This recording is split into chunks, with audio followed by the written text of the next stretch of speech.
দর্শক, রংপুরের জেলা স্কুলের শিক্ষক গণপতি চক্রবর্তী, তার ফ্যামিলিতে মাত্র তারা 4 জন সদস্য ছিল। 4 জন সদস্যকেই হত্যা করা হয়েছে নির্মমভাবে। পুলিশের সংবাদ সম্মেলনের বয়ান থেকে জানা যায়, গভীর রাতে মাদকের কারণেই নাকি এই খুন সংঘটিত হয়েছে। আসলে কতটুকু সত্য সেটাই আমরা এখন বিশ্লেষণ করে আসল রহস্য। এই গণপতি চক্রবর্তীর 2তলা নির্মাণাধীন বাড়ি, 2তলা কমপ্লিট করে তারা সেই 2তলায় বসবাস করত। পাশেই তার দেয়াল ঘেঁষে ছিল আরেকটি 3তলা নির্মাণাধীন বাড়ি। সেই 3তলা নির্মাণাধীন ভবনের ছাদ টপকে গণপতি চক্রবর্তীর বাড়ির ছাদে এসে 2 মাদকসেবী ইয়াবা গ্রহণ করতেছিল। গণপতি চক্রবর্তী যখন এদের টের পেয়ে ছাদে উঠে এদেরকে ইয়াবা সেবনরত অবস্থায় দেখতে পায়। যাদেরকে ওখানে ইয়াবা সেবনরত অবস্থায় দেখতে পায় তারা ছিল তারই প্রতিবেশী 2 ফ্যামিলির 2টি ছেলে, সিদ্ধার্থ এবং মুগ্ধ। তাদের মাদকদ্রব্য ইয়াবা সেবনের কথা এলাকার মানুষের কাছে ছড়িয়ে পড়ার ভয়ে গণপতি চক্রবর্তীকে তার গলার গামছা পেঁচিয়ে তাকে শ্বাসরোধ করে হত্যা করা হয়। এরপরে তার স্ত্রী প্রীতিলতা চক্রবর্তী যখন বিষয়টি টের পায় তখন সে দৌড়ে ছাদে ওঠার চেষ্টা করে। প্রীতিলতাকেও সেই গামছা পেঁচিয়েই শ্বাসরোধ করে সিঁড়িতেই হত্যা করে। ঘটনাটি টের পেয়ে গণপতি এবং প্রীতিলতা দম্পতির মেয়ে আগামী চক্রবর্তী ছুটে যায় তাদেরকে বাঁচাতে। সেখানেও নাকি এই গামছা পেঁচিয়েই শ্বাসরোধ করে আগামী চক্রবর্তীকেও হত্যা করে। এরপরে তারা যায় নিচে গিয়ে দেখতে পায় ছোট্ট 12 বছরের শিশু প্রিয়ম চক্রবর্তী আয়ুষকে, তাকেও শ্বাসরোধ করে হত্যা করা হয়। এই যে পুলিশের একটি মন গড়া সস্তা বয়ান, এই সস্তা বয়ানটি এলাকার জনগণ মেনে নিতে পারেনি। দেখা দিয়েছে বিভিন্ন ধরনের প্রশ্ন। পুলিশের সংবাদ সম্মেলনের বয়ান অনুসারে জানা যায় এই 4 জনকে গভীর রাতে হত্যা করা হয়েছে। আসলে কি সত্যি গভীর রাতে হত্যা করা হয়েছিল? তার পার্শ্ববর্তী এক নারীর কণ্ঠে আমরা শুনে আসি, রাত 11টার সময় নাকি এই গণপতি চক্রবর্তীর সাথে তার কথা হয়েছিল। আমি পরশু বৃহস্পতিবারের রাইতের সঙ্গে কথা বলছিলাম। বৃহস্পতিবার আপনি নিজে দেখেন? ওনার ওয়াইফের সঙ্গে আমি কথা বলছি রাস্তায়। আমাকে বললো, দিদি কেমন আছেন? যে দিদি ভালো আছি, এতটুকু। আর ওনার দাদার সঙ্গে আমি কথা বলছি 11:30 বৃহস্পতিবার রাইতে। আমাকে বলতেছেন, নাতনিকে, আমার ছেলের বাচ্চা হয়েছে, বলতেছেন নাতনিকে তাড়াতাড়ি বড় করেন।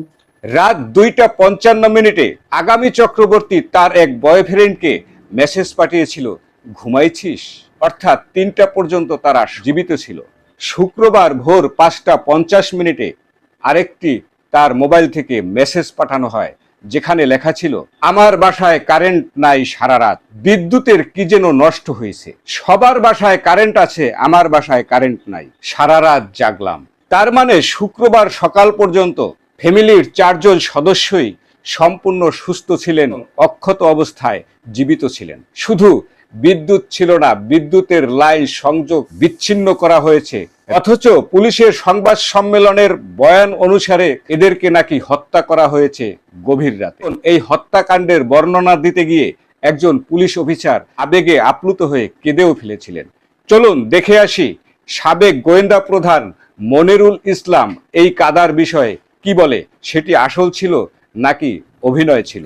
দেখুন, যে অফিসার কেঁদেছেন ওনার বডি ল্যাঙ্গুয়েজ আমি দেখেছি। এই বডি ল্যাঙ্গুয়েজ বলে এটা আসল কান্না নয়। 12 বছর বয়সী নিষ্পাপ শিশু প্রিয়ম, এই 4 জনের একটা নির্মম হত্যাকাণ্ড।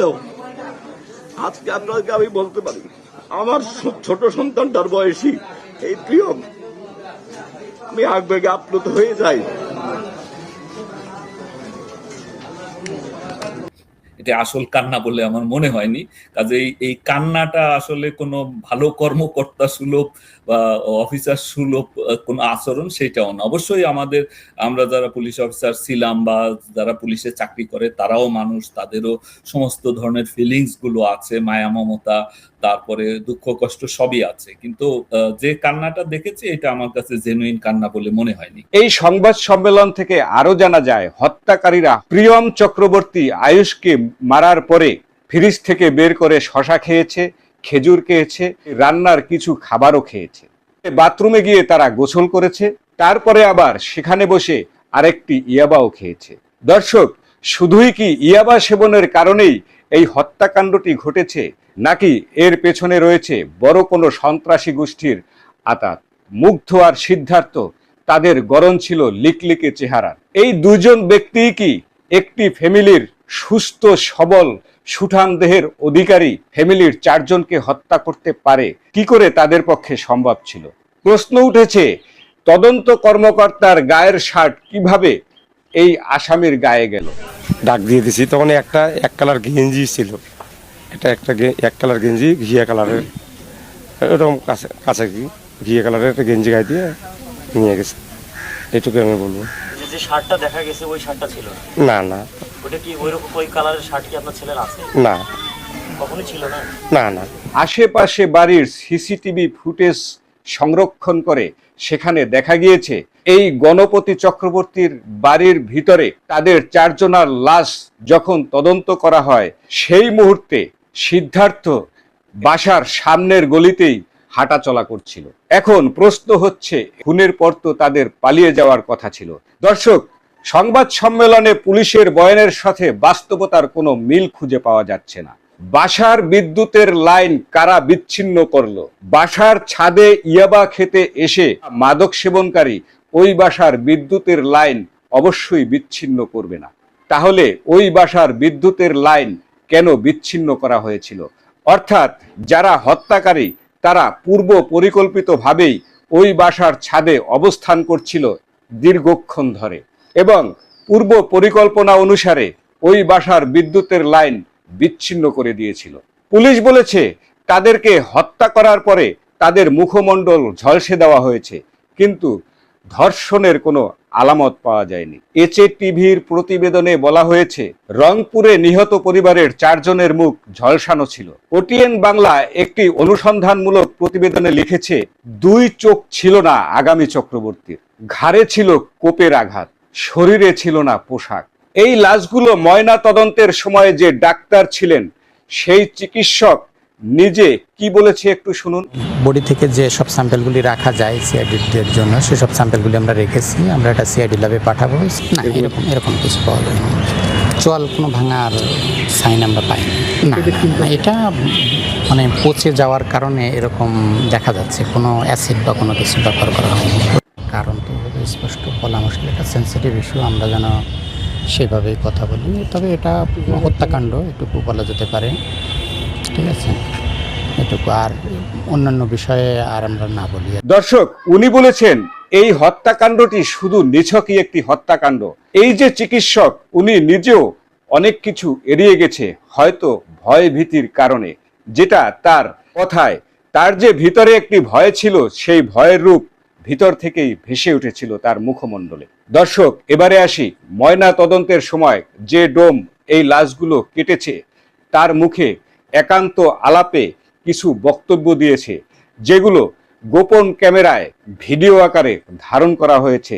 চলুন শুনে আসি তার কথাগুলো। না, এগুলো বাইরে বলা যাবে না। না বাইরে আমি বলি পরে ডাক্তার রিপোর্ট লিখবে আরেকটা, আর আমি বলবো আরেকটা। না, আপনি আমার সাথে এরকম করতেছেন, আপনি আমাকে বলেন। মেয়েটার বীর্য বাড়িছে, বীর্যটা রাখছি আমি। মেয়ের মাকে দেখছে তো ওই করছে বীর্য রাখো, ওটাও একটু সব বাড়িছে। কথা বুঝছেন আমার, বাংলা কথা বুঝতে পারছেন বাবা, কিন্তু এগুলো বলা যাবে না বাইরে। ডাক্তারের উপর নির্ভর, এখন ডাক্তারের উপর নির্ভর। ডাক্তার মানা করতেছে কেন তা বলতে পারলাম না আমি। কেউ মানা করছে তাদেরকে? বলতে পারলাম না, কিন্তু ডাক্তারের উপরে গোপন কথা বাইরে পোস্ট করা যাবে না। আপনি তো আমাকে ভালোবাসেন না। ধর্ষণ হয়েছে আপনি আমাকে কই বলছেন? আমাকে চুপ করে আপনি জানাইতেন। না না, আমরা তো বলতে কাটি নাই, জিজ্ঞাসা করেন। আমি কাটছি, আমি কাটলে তো আপনাকে বলি দেখি কোনো কথা ওগুলো করা। তাহলে এতদিনের অভিজ্ঞতা থেকে আপনারা দেখলেই বুঝতে পারেন না মানে কি হয়েছে না হয়েছে, আপনারা দেখলে বুঝতে পারেন। দর্শক, এই ডোমের কথা অনুসারে আমরা কি বুঝতে পেলাম? মা প্রীতিলতা এবং মেয়ে আগামী চক্রবর্তীকে, মা মেয়ে দুজনকেই ধর্ষণ করা হয়েছে। দর্শক, এটি কি সত্যি নিছকই একটি হত্যাকাণ্ড, নাকি এর পেছনে সত্যিকারে লুকিয়ে রয়েছে বড় কোনো জঙ্গি সন্ত্রাসী গোষ্ঠীর বিশাল হাত? এখানে এই 2 জন ব্যক্তি কি এদের 4 জনকে হত্যা করেছে, ধর্ষণ করেছে, নাকি এদের সাথে আরো কোনো একাধিক খুনি উপস্থিত থেকে এই হত্যাকাণ্ড চালিয়েছে। পুলিশের বয়ানানুসারে জানা যায়, শুক্রবার জুমার নামাজ আজানের সময় রাস্তাঘাটের লোকজন যখন খালি হয়ে গিয়েছিল, তখন নাকি এই খুনিরা ওই বাড়ি থেকে বের হয়েছে। তাই যদি সত্যি হয়, তাহলে আগামী চক্রবর্তীর মেসেজ অনুসারে মিলিয়ে দেখা যায় এরা খুন হয়েছে শুক্রবার সকাল থেকে দুপুর 1টার ভিতরে। এই 4 জন ব্যক্তিকে খুন করা হয়েছে, অথচ কেউ একটু টাটু শব্দ করলো না, এবং 2 জনকে ধর্ষণ করা হয়েছে, অথচ কেউ একটিবার নিজের আত্মরক্ষার জন্য চিৎকার করলো না, আত্মরক্ষার জন্য চেষ্টা করলো না। সত্যি এটা কি সম্ভব?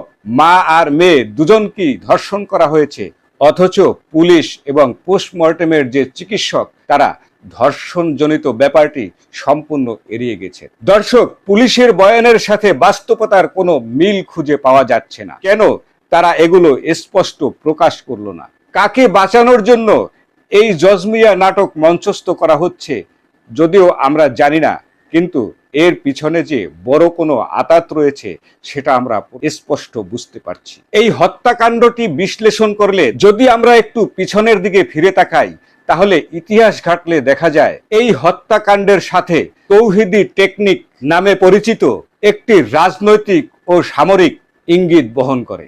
অতীতের বিডিআর বিদ্রোহের সময় সেনা অফিসারদের মেরে এভাবেই তাদের মুখ ঝলসে দেওয়া হয়েছিল। এমনকি পেদুয়া রৌমারী সীমান্তে সংঘর্ষের সময় বিএসএফ জওয়ানদের হত্যা করে তাদের মুখ এভাবে ঝলসে দেওয়া হয়েছিল। আর এই মুখ ঝলসে দেওয়া এটি কোনো সাধারণ ঘটনা নয়, এটি হচ্ছে কোনো ব্যক্তি বা জাতিগোষ্ঠীর উপরে ঘৃণার বহিঃপ্রকাশ। দর্শক, আজকে এ পর্যন্তই। দেখা হবে পরবর্তী কোনো ভিডিওতে। ততক্ষণ আপনারা ভালো থাকবেন, সুস্থ থাকবেন। ধন্যবাদ।